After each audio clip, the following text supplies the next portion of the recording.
How to see your liked post and manage posts on your Facebook app.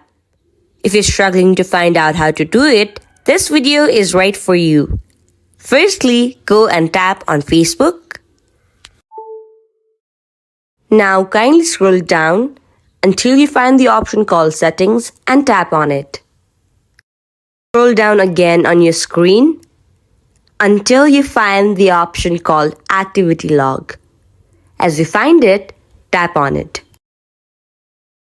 Now scroll down and tap on the option called Your Activity Across Facebook. Here, as you can see, there's an option called Manage Comments and Reaction.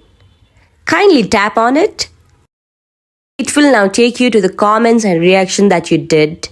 But as you can see, it has not shown anything because my account is new. But remember, if you do anything, it will show you on your page. You can also go to Manage Posts to see if you want to manage something. In this way, you can find out your liked post on your Facebook or manage anything on your Facebook. If you found my video helpful, make sure to give big thumbs up and subscribe to our channel. Thank you.